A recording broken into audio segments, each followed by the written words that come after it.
আসসালামু আলাইকুম, স্বাগত জানাচ্ছি আন্তর্জাতিক সংবাদে। শুরুতে জানিয়ে দেব সংবাদ শিরোনাম, পরে বিস্তারিত। প্রথমে জানিয়ে দেব পুতিনকে নববর্ষের বার্তায় রাশিয়ার সঙ্গে যুদ্ধের জোট অটুট রাখার ঘোষণা কিমের। আরও জানিয়ে দেব ইসরায়েলকে নিশ্চিহ্ন করার বড় পরিকল্পনা ইরানের। এবার ইয়েমেন সৌদি সমর্থিত বাহিনীর মধ্যে নতুন দ্বন্দ্ব। আরও জানিয়ে দেব ইয়েমেনের বিচ্ছিন্নবাদীদের যে আহ্বান জানালো সৌদি আরব। সর্বশেষ জানিয়ে দেব নতুন বছরের শুরু হতে পারে গাজায় যুদ্ধবিরতির তৃতীয় ধাপ। শুনছিলেন সংবাদ শিরোনাম, এবার বিস্তারিত।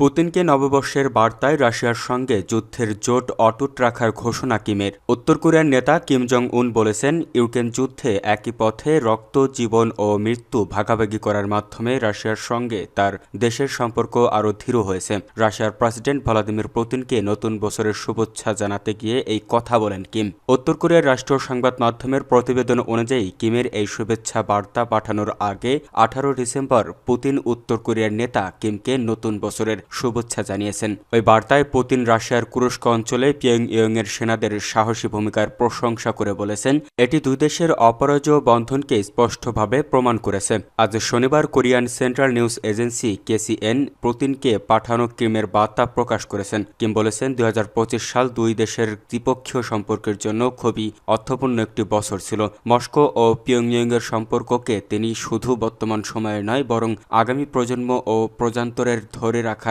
মতো মূল্যবান সম্পদ হিসেবে অভিহিত করেছেন। কিম আরও বলেন, দুই দেশের মানুষ এবং তাদের ঐক্যের সম্পর্ককে কেউ নষ্ট করতে পারবে না। দক্ষিণ কোরিয়া ও পশ্চিম গোয়েন্দা সংস্থাগুলো অনেকদিন ধরে বলছে, ইউক্রেনের বিরুদ্ধে যুদ্ধ করতে উত্তর কোরিয়া তাদের হাজার হাজার সৈন্য রাশিয়ায় পাঠিয়েছে। চলতি বছর এপ্রিলে উত্তর কোরিয়া আনুষ্ঠানিকভাবে রাশিয়ায় সৈন্য পাঠানোর বিষয়টি স্বীকার করেছে। তারা বলেছে, ইউক্রেনের বিরুদ্ধে রাশিয়ার সামরিক অভিযানকে সমর্থন জানাতে উত্তর কোরিয়া সৈন্য মোতায়েন করেছে এবং তাদের সেনারা সেখানে লড়াইয়ে নিহত হয়েছেন।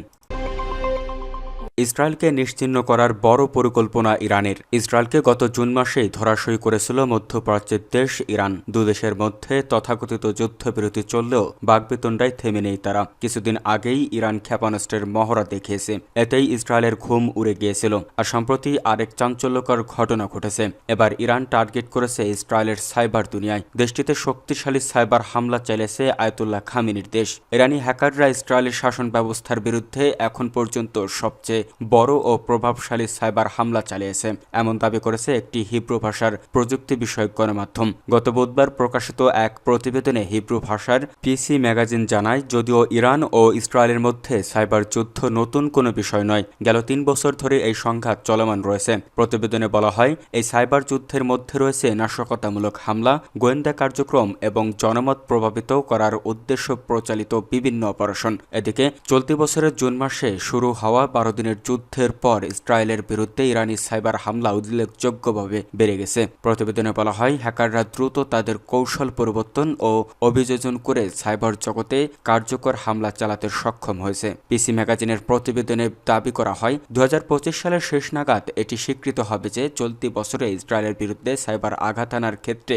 ইরানি শীর্ষ অবস্থান করছে। যদিও তেল আবিব নিজেকে প্রযুক্তিগতভাবে উদ্ভাবনী ও সাইবার নিরাপত্তায় নেতৃত্বদানকারী দেশ হিসাবে তুলে ধরে। প্রতিবেদনে আরও উল্লেখ করা হয়, জুন মাসে জয়নিস্ট শাসন ব্যবস্থার বিরুদ্ধে সাইবার হামলার সংখ্যা হঠাৎ করেই বেড়ে যায়। এতে সবচেয়ে বেশি ক্ষতিগ্রস্ত হয় ছোট ও মাঝারি আকারের বিভিন্ন প্রতিষ্ঠান। হ্যাকারদের লক্ষ্যবস্তুতে ছিল ল ফার্ম, নির্মাণ প্রতিষ্ঠান, মানব সম্পদ সেবাদাতা সংস্থা এবং লজিস্টিক্স সেবাদান প্রদানকারী কোম্পানিগুলো। একই সঙ্গে কাস্টমস ক্লিয়ারিং প্রতিষ্ঠান ও যোগাযোগ অবকাঠামো সংক্রান্ত কোম্পানিগুলোকেও দখলে নেওয়ার দাবি করা হয়। প্রতিবেদনের আরেক অংশে ইসরায়েলের বিরুদ্ধে সবচেয়ে বড় সাইবার আঘাত হানার জন্য দায়ী কয়েকটি হ্যাকিং গ্রুপের নাম উল্লেখ করা হয়েছে। বলা হয়েছে, বিপুল সংখ্যক হামলার মধ্যে কয়েকটি গ্রুপ বিশেষভাবে নজর কেড়েছে। এর মধ্যে রয়েছে মুডিওটার, চামিং কিটেন, ডার্কবিট, ফিনিক্স সাইবার স্ট্রম এবং সবচেয়ে উল্লেখযোগ্যভাবে জেলার নাম উঠে এসেছে। ইয়েমেনে সৌদি সমর্থিত বাহিনীর মধ্যে নতুন দ্বন্দ্ব।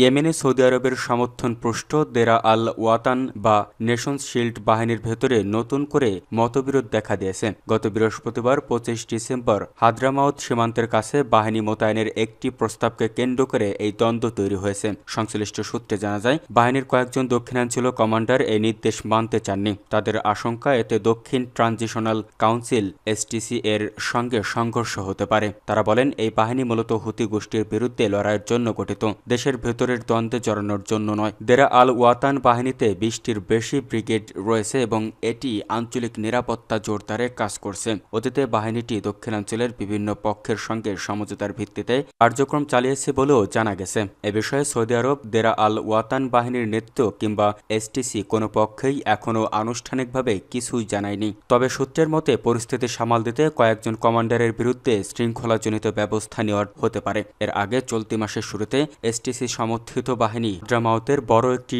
অংশের নিয়ন্ত্রণ নেয়।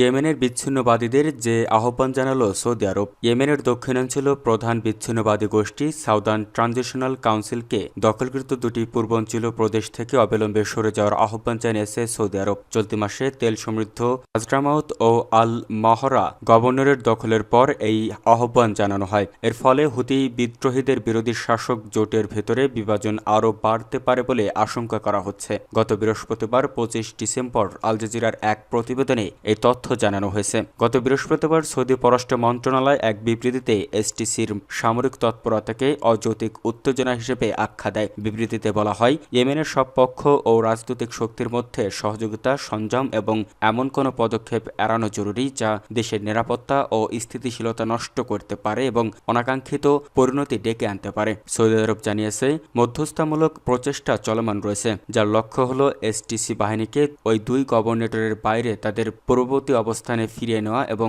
সেসব এলাকার সামরিক ক্যাম্প জাতীয় শিল্ড বাহিনীর কাছে হস্তান্তর করা। রিয়াদ আশা প্রকাশ করেছে, বিচ্ছিন্নবাদীরা দ্রুত ও সুশৃঙ্খলভাবে পিছু হটবে, যাতে স্থিতিশীলতা পুনঃপ্রতিষ্ঠা করা যায়। চলতি ডিসেম্বরের শুরুতে সংযুক্ত আরব আমিরাত সমর্থিত এসটিসি খুব কম প্রতিরোধের মুখে হাজমারাউত ও আল মাহরায় গুরুত্বপূর্ণ তেল স্থাপন, সরকারি ভবন এবং সামরিক ক্রসিং দখল করে নেয়। একই সঙ্গে তারা ইয়েমেনের অস্থায়ী রাজধানী আদেনের প্রেসিডেন্সিয়াল প্রাসাদও নিয়ন্ত্রণে নেয়। 2015 সাল থেকে চলমান ইয়েমেনের গৃহযুদ্ধে সৌদি আরব ও ইউএই উভয়ই ইরান সমর্থিত হুতি বিদ্রোহীদের বিরুদ্ধে আন্তর্জাতিকভাবে স্বীকৃত ইয়েমেন সরকারকে সমর্থন দিয়ে আসছে।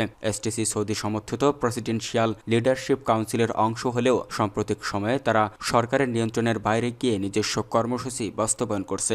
গত 12 ডিসেম্বর সৌদি আরব ও ইউএই যৌথভাবে আদেনে একটি প্রতিনিধি দল পাঠিয়ে সংকট নিরসনের চেষ্টা করলেও এখনও কোনো অগ্রগতি হয়নি। সৌদি আরবের সঙ্গে হাজমারাউতের 684 কিলোমিটার দীর্ঘ সীমান্ত রয়েছে, যা রিয়াদের জাতীয় নিরাপত্তার জন্য অত্যন্ত গুরুত্বপূর্ণ। একইভাবে ওমান আল মহরাকে তার সীমান্ত নিরাপত্তার দিক থেকে স্পর্শকাতর অঞ্চল হিসেবে বিবেচনা করে। এই দুই গভর্নরেটর গুরুত্বপূর্ণ বাণিজ্য পথ ও জ্বালানি সম্পদে সমৃদ্ধ, যা এসটিসি একটি স্বাধীন দক্ষিণ ইয়েমেন রাষ্ট্র গঠনের জন্য অপরিহার্য মনে করে। 2017 সালে গঠিত এসটিসির লক্ষ্য হল 1967 থেকে 1990 সাল পর্যন্ত বিদ্যমান স্বাধীন দক্ষিণ ইয়েমেন পুনঃপ্রতিষ্ঠা করা। গোষ্ঠীর নেতা আয়দারুস আল জুবাইদি প্রেসিডেন্সিয়াল লিডারশিপ কাউন্সিলের সদস্য হলেও সম্প্রতি তিনি সরকারের বাইরে গিয়ে নিজস্ব রাজনৈতিক ও সামরিক কর্মসূচি জোরদার করেছে। নতুন বছরে শুরু হতে পারে গাজায় যুদ্ধবিরতির দ্বিতীয় ধাপ। নতুন বছরের শুরুতেই অর্থাৎ জানুয়ারি মাসেই ফিলিস্তিনের অবরুদ্ধ গাজায় যুদ্ধবিরতির দ্বিতীয় ধাপ শুরু হতে পারে। ইসরায়েলের সংবাদ মাধ্যম চ্যানেল 13 এর বরাতে এক প্রতিবেদনে এই তথ্য জানিয়েছে টিআরটি অল্ট। প্রতিবেদনে বলা হয়, ওয়াশিংটন ইসরায়েল ও আঞ্চলিক মধ্যস্থতাকারীদের জানিয়েছে নতুন বছরের শুরুতেই গাজা যুদ্ধবিরতি দ্বিতীয় ধাপ শুরু হওয়ার কথা আছে। চ্যানেল 13 গত বুধবার এক জ্যেষ্ঠ ইসরায়েলি কর্মকর্তার উদ্ধৃতি দিয়ে জানায়, যুক্তরাষ্ট্রের বিশেষ দূত স্টিভ উইটকফ ইসরায়েল ও মধ্যস্থতাকারীদের জানিয়েছে যে গাজা চুক্তির দ্বিতীয় ধাপ জানুয়ারির শুরুতেই কার্যকর হবে। সংবাদ মাধ্যমটি আরও জানায়, গাজার নিরস্ত্রীকরণ ছাড়াই যদি প্রেসিডেন্ট ডোনাল্ড ট্রাম্প দ্বিতীয় ধাপে এগিয়ে যান, সে বিষয় নিয়ে বেশ উদ্বিগ্ন ইসরায়েলি কর্মকর্তারা। মিডল ইস্ট মনিটরের তথ্য মতে মিশর, কাতার ও তুরস্কের মধ্যস্থায় এবং ট্রাম্পের পৃষ্ঠপোষকতায় গত 9 অক্টোবর ইসরায়েল ও ফিলিস্তিনি প্রতিরোধ সংগঠন হামাস 2 ধাপের যুদ্ধবিরতিতে সম্মত হয়। তবে গাজার স্বাস্থ্য মন্ত্রণালয় জানিয়েছে, ইসরায়েলের যুদ্ধবিরতি লঙ্ঘন ও দ্বিতীয় ধাপে যেতে বিলম্বের কারণ 4 শতাধিক ফিলিস্তিনি